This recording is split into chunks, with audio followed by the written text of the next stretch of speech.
Hello, my friends. I am the Reverend Nancy Reed McKee, the minister at the Northlake Unitarian Universalist Church in beautiful Kirkland, Washington. Welcome to our podcast. We hold services each Sunday morning at 10:30 Pacific Time, and we host a hybrid service where most people join us in person, but you're also welcome to join us online via Zoom. We publish excerpts from our selected services as podcasts, such as this one.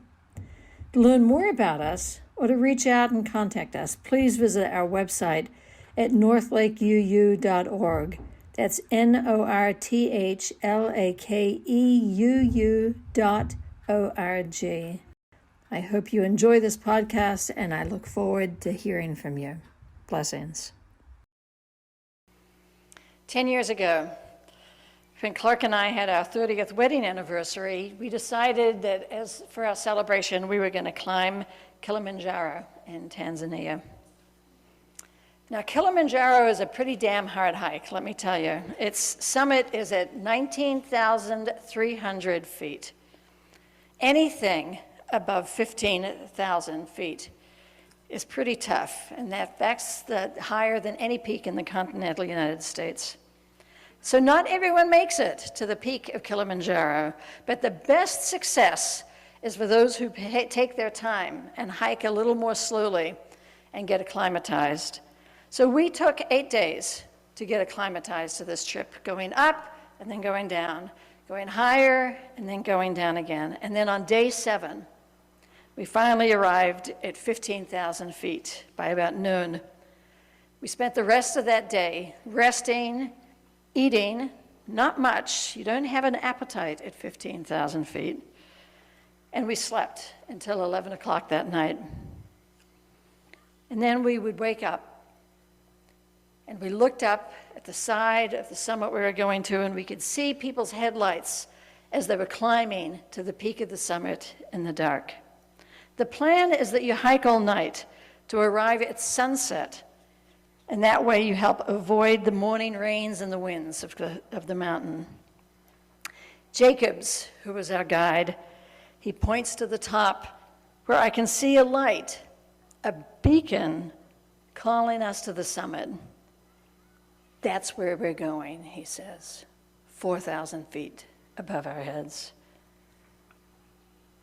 I'd love to tell you how glorious that hike was, but it was horrible.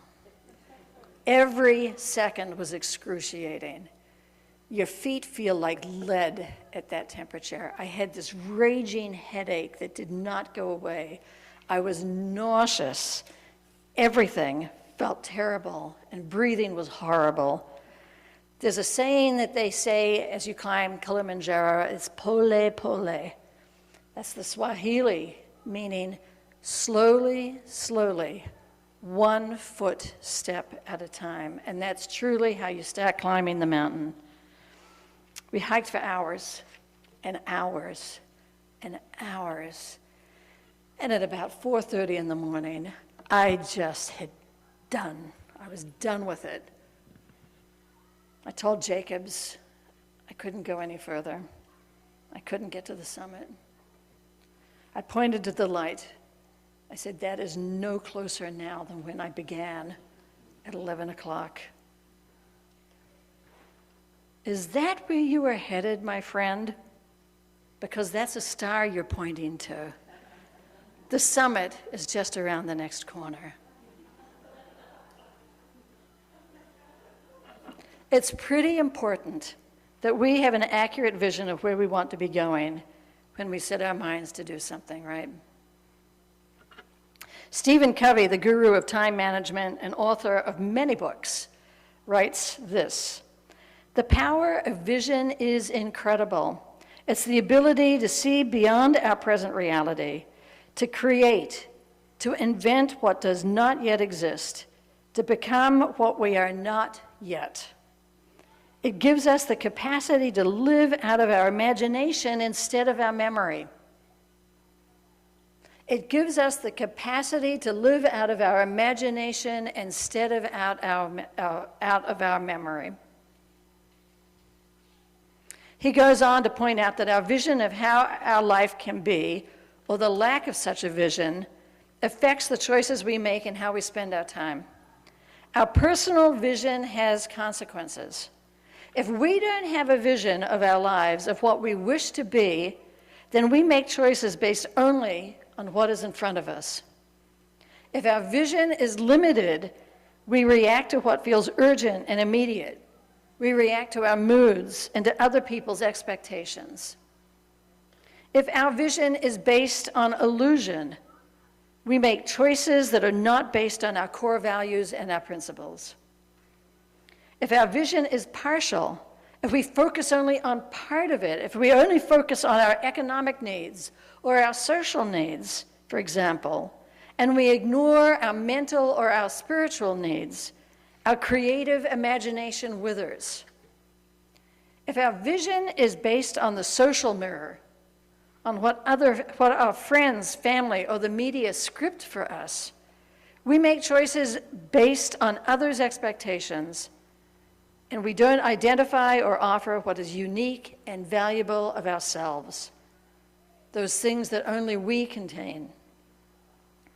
When we can identify a vision for what we want in this life, what we hope to achieve, or what we hope our legacy will be, it can become a powerful motivating factor.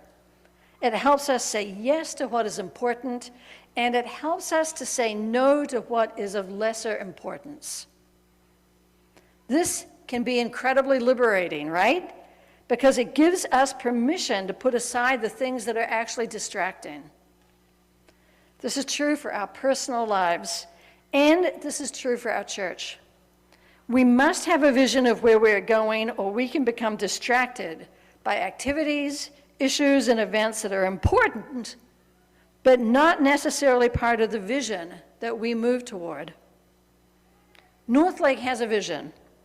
We read this together every month, and it's posted on our website. This is our statement of what we dream of, what we aspire to create in this world. And it reads, to be a vibrant and welcoming community, feeding the human spirit, lighting a beacon for love and justice. There's the beacon we've been talking about so far this morning, lighting a beacon of love and justice. Love and justice.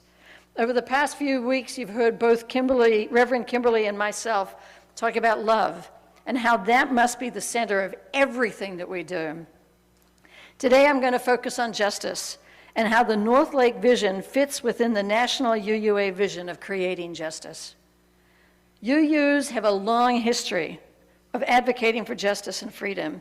In my opinion, my humble opinion, this began all the way back in the year 324 of the Common Era. 324, this is the year of the Council of Nicaea, when religious leaders gathered to debate and vote about the basic beliefs and tenets of Christianity.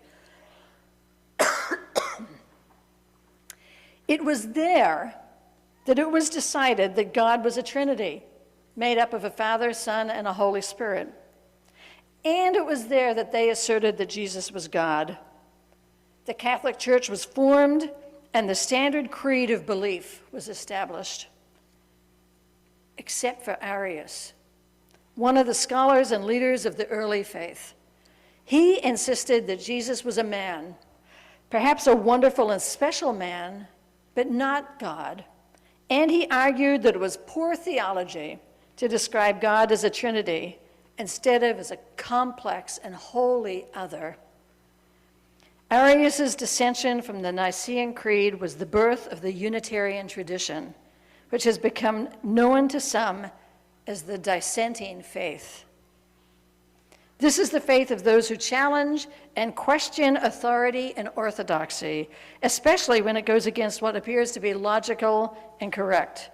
And that is what we are called to do when we advocate for justice. We are to challenge and question current practices and systems. 324 was the beginning. If we jump ahead just by a few thousand years and look at the history of the Unitarians and the Universalists in the United States, we can see how we have played key roles in all the times this country has undergone social upheaval and challenge. We have offered both resistance and transformation to this country. UUs were leaders in the very beginning of this nation with the development of the systems of governance of the United States, and the Declaration of Independence was written and signed by Unitarians.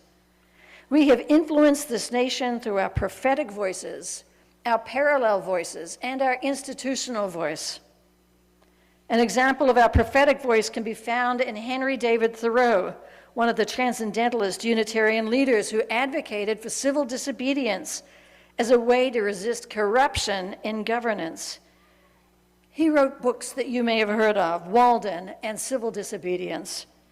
He was jailed in 1846 for failing to pay taxes that supported the institution of slavery.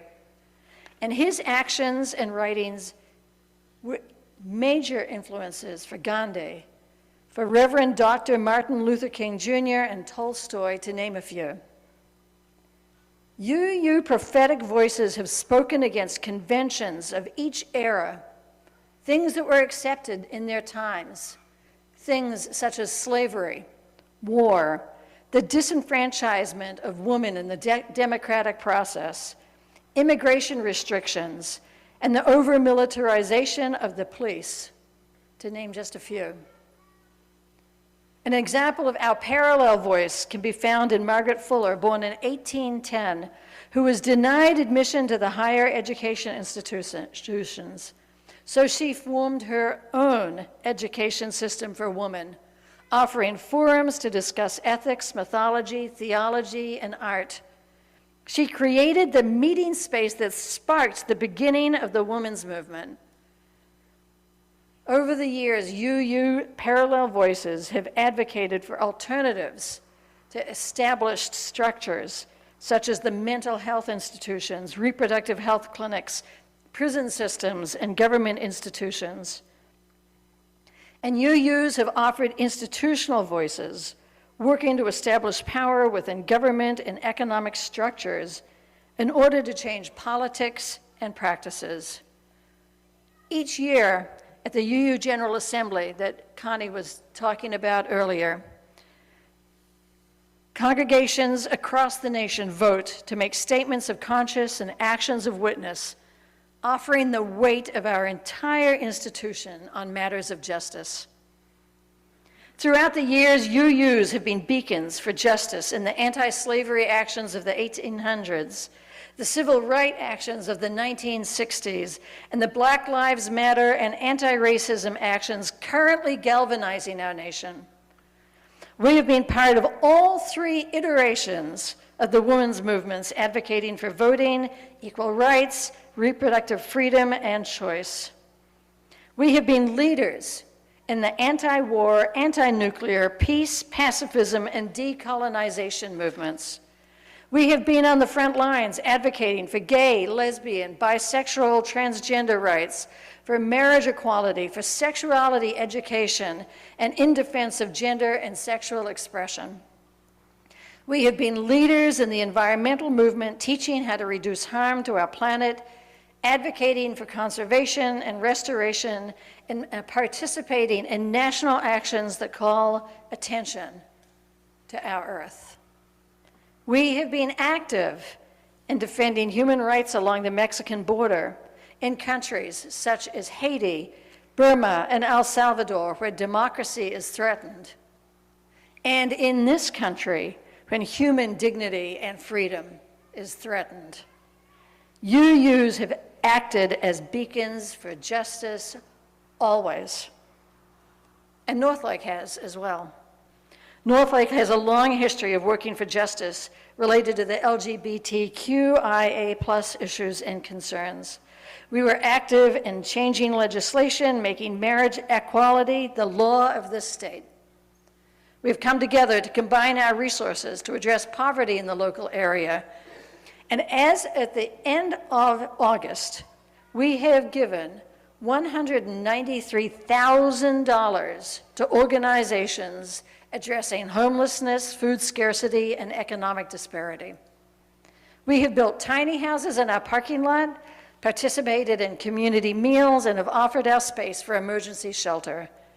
We have traveled across the country to show support at Standing Rock and Line 3, working to stop oil pipelines from polluting our waters and trespassing on the sovereign lands of the indigenous owners. We have shown support of the Lummi and the Duwamish peoples, paying rent for this land that we occupy. We are a beacon for justice, and we have done good things. So this morning I ask, what's next? As we move into a world that is rapidly changing, I believe we need to sharpen our vision a little. Last weekend, I was away with another UU minister on a retreat that reviewed what I had done with my life and what my hopes for my future might include. My vision for my future could be summed up when I said, I want to be part of healing the world. And my friend responded by asking, what might that look like? How are you going to measure success? And this resonates with Jacobs, my Kilimanjaro guide, who suggested that I would not reach the star, that beacon that I thought was guiding me. But success was measurable just around the corner, actually. And this resonates with Stephen Covey, who states that we need a clear vision of what we want to be, and we need to let that guide us, or we can become distracted. This is true for Northlake. It's time to reimagine our vision in a way that guides us, that helps us discern where we want to go and what distracts us from that. I invite each of us to be part of this imagining. This year, the Board of Trustees is working to hone our vision in some ways, and they need to hear from you. Each of us is part of the vision, and as part of this work, as we reimagine who we can be together as a faithful community, working to heal our world. I invite you, I urge you to come. Let us create this vision together. Blessed be.